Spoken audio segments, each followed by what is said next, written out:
आप दीपभू में आप सबका हृदय से स्वागत है। नमो बुद्धाय। तो अपने ज्ञान मार्ग की साधना को आगे बढ़ाएंगे और हम आपसे बहुत दिनों के बाद मिल रहे हैं और ये अंतराल बहुत ज़रूरी भी है खुद को जानने का, खुद को समझने के लिए। और आप लोग भी आप बिना वीडियो देखे या फिर कहीं से भी कुछ ना प्राप्त करके आपने कितना अपना ज्ञान अर्जन किया है, इसका भी अगर आपने अवलोकन किया होगा तो बहुत अच्छी बात है। क्योंकि अगर बुद्ध ने अपने ही आपको अवलोकन किया, अपनी ही संवेदनाओं को देखा और उन्हीं को देखते देखते वो वो बुद्ध हुए। तो बुद्ध का क्या शाब्दिक अर्थ है? बुद्ध का कोई ऐसा नहीं है कि कोई बहुत बड़ी उपाधि हो या फिर बहुत बड़ा कह सकते हैं कि सम्मान तो है, उसमें कोई दो राय नहीं है। परंतु हम सब भी बुद्ध बन सकते हैं। अगर हम में उतनी काबिलियत है तो हम सब क्यों नहीं बुद्ध बन सकते हैं। बुद्ध ने यही तो कहा था कि आप सबके अंदर बुद्ध छिपा है, बस उसको खोजने की ज़रूरत है। और खोजा किसके द्वारा जा सकता है? अपनी सांसों के द्वारा जा सकता है। तो मैंने भी ये जो अंतराल लिया है, थोड़ा सा हमारा स्वास्थ्य भी नहीं अच्छा था, दूसरा अनुभव करने के लिए, अपने आप को जानने के लिए कुछ क्षण सबसे दूर रहना बहुत अनिवार्य होता है। तो इन जो ये जो समय बीता है उसमें हमने बहुत सारे अनुभव लिए हैं। इस जीवन में, इस धरती पर या इस समाज में जो वर्तमान में लोग हैं, उनका जो स्वभाव है, जो उनका व्यवहार है, बहुत ही नज़दीकी से हमने जांचा है। हमने अपने अनुभव से उनके व्यवहार का अवलोकन किया है। क्योंकि हम दूर रहते हैं या फिर ज़्यादा उनसे मिलते जुलते नहीं हैं, या फिर हम आंख बंद करके उनकी हर बात पे हम विश्वास कर लेते हैं। तो ये हमारे लिए कितना घातक है और कितना नहीं घातक है, ये मेरा अपना प्रत्यक्ष अनुभव मैंने इन कुछ दिनों में बहुत ही बारीकी से अनुभव किया है। और ये मैं ज़रूर साझा करूँगी कि आप कितने भी मतलब कोई कितना भी भरोसेमंद वाला हो, आप उस पे आँख बंद करके भरोसा मत करिए। क्योंकि आज का जो कलयुग कह सकते हैं, या जो वर्तमान समय में जैसा समाज चल रहा है, जैसा देश चल रहा है, जैसा लोगों की प्रतिक्रियाएं हैं, लोगों का स्वभाव चेंज हो रहा है, वो मतलब आजकल इंसान ऐसी अंधी दौड़ में भाग रहा है जिसको कुछ भी अता पता नहीं है कि ये दौड़ उसकी कहाँ पे जाके ख़त्म होगी। तो थोड़ा सा मैंने ठहराव लाना अपने जीवन में ज़रूरी समझा, इसीलिए थोड़ा बहुत मैं शॉर्ट में वीडियो डाल देती थी, क्योंकि आपको लगे कि मैं कहीं मरी वरी नहीं हूँ, मैं ही आई हूँ।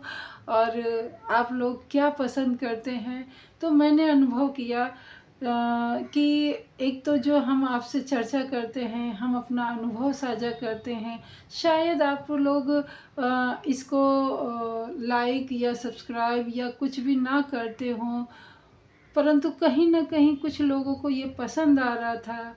मैंने देखा कि मैं एआई से बना के या कुछ इस तरीके से वीडियो बना के मैं अपने आप को अपडेट कर रही थी, परंतु लोगों को शायद नहीं पसंद आया। हमारे सब्सक्राइबर बहुत कम हुए हैं।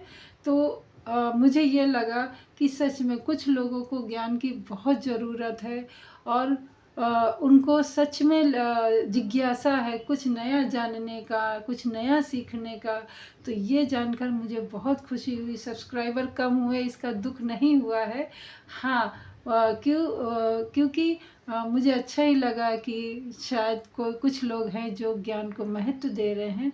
तो आप लोगों का बहुत बहुत धन्यवाद, इसलिए कि सब्सक्राइबर कम करके हमें अवगत कराया कि आप लोगों को क्या पसंद है।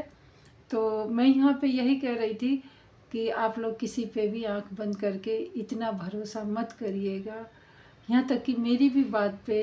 क्योंकि बुद्ध जी ने खुद स्वयं कहा था कि अगर आपके ज्ञान के मार्ग पे मैं स्वयं आके कुछ और बोलूं, तो बिना अपने तर्क के, अपनी बुद्धि के द्वारा तार्किक रूप से बिना समझे आप मेरी भी बातों को मत मानिएगा, क्योंकि आपका अनुभव अलग होगा, मेरा अनुभव अलग होगा। क्योंकि इस संसार में हर मनुष्य की अपनी अपनी परिस्थितियाँ होती हैं, अपने अपने दुख होते हैं, अपना अपना समाज होता है, अपनी अपनी जिज्ञासाएं होती हैं और अपने अपने अनुभव होते हैं।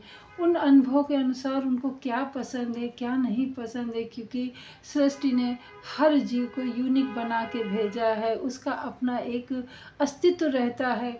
भले वो इंसान अपने अस्तित्व को समझ ना सके, वो अलग बात है, परंतु सृष्टि ने हर एक व्यक्ति का उसके अनुसार उसका व्यक्तित्व, उसकी प्रकृति बिल्कुल भिन्न कर रखी है।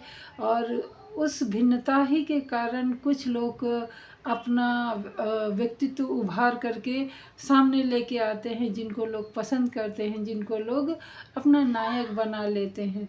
तो ये हमने यही अनुभव किया कि हमने भी कई लोगों पे बिल्कुल आंख बंद करके ट्रस्ट किया था, बिल्कुल उनकी हाँ में हाँ मिलाई थी। उनकी आंखों से हमने उस चीज़ को देख रहे थे, परंतु जब प्रत्यक्ष रूप में हमने उन चीज़ों को देखना शुरू किया, उन चीज़ों को समझना अपने तर्कों पे शुरू किया, तो सामने वाले लोगों को जाहिर है कि बुरा ही लगा होगा। बुरा लगा ही होगा, क्या बुरा लगा ही। तो इस प्रकार आप अपने आसपास देखिए, परखिए और जानिए कि कौन कितना आपका हितैषी है और कौन कितना आपका बुरा चाहने वाला है। आपको शब्दों से वो बहुत अच्छा अच्छा बोलेंगे, शब्दों के माध्यम से आपको इतना तराश देंगे कि आप उनको देवता तुल्य समझने लगेंगे। ऐसा समझने लगेंगे कि हाँ भाई, इसके जैसा तो ईमानदार कोई ही नहीं होगा।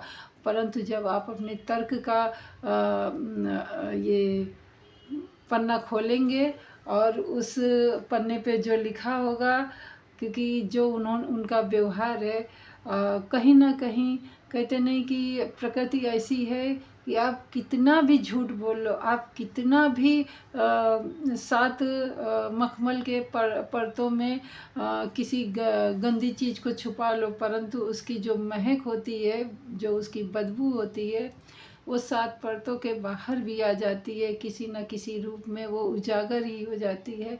तो यहाँ पे मैं यही कहूँगी कि सत्य कभी छुपाए नहीं छुपता है, परंतु सत्य को देखने का आपका नज़रिया भी तो होना चाहिए। और ये नज़रिया कहाँ से आएगा? आपको अपने मन पे काबू करके ही आएगा। ये मैंने एक बिल्कुल अटल सत्य सीखा है इन कुछ दिनों में। क्योंकि जब तक आप अपने भावों को, आप अपने मन के वेग को संचालित नहीं करेंगे, आप अपने जो मन रूपी बेलगाम घोड़ा है उसको आप अपने कब्जे में नहीं रखोगे, तब तक ये आपको वर्गलाएगा, भटकाएगा। और जैसे ही आपने इस पे काबू पा लिया, वो आपको एक के बाद एक सत्य का उजागर करके देता जाएगा। तब आपको महसूस होगा कि सच में सांसों के द्वारा अपने मन को बांध करके, या सांसों के द्वारा अपने मन पे काबू पा करके आपने क्या कुछ पाया है। क्योंकि मैं कितना भी बता लूँ, बुद्ध कितना भी बता के गए हैं, इंसानों को अगर उस समय भी समझ में आया होता तो आज की ये दुनिया 2500 साल बाद भी वैसी की वैसी नहीं होती।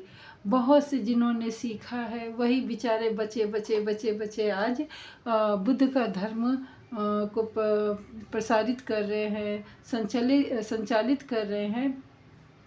तो कह सकते हैं कि आपके पास वो सब कुछ है जो आप दर दर ढूंढते रहते हैं, वो कहीं नहीं मिलेगा। मिलेगा तो आपकी सांसों के द्वारा, आपके मन के भीतर ही सब कुछ मिल जाएगा।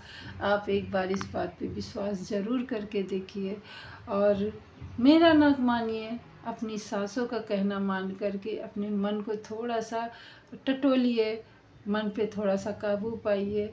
वो आपको उन रहस्यमयी तिलिस्मी जगहों पे लेके जाएगा और वो सत्य का उजागर भी करेगा, जिससे कि आप अचंभित होंगे और फिर आप पछताएंगे कि काश मैं पहले क्यों नहीं अपनी सांसों के माध्यम से अपने मन के भीतर के इस प्रकार से मिला।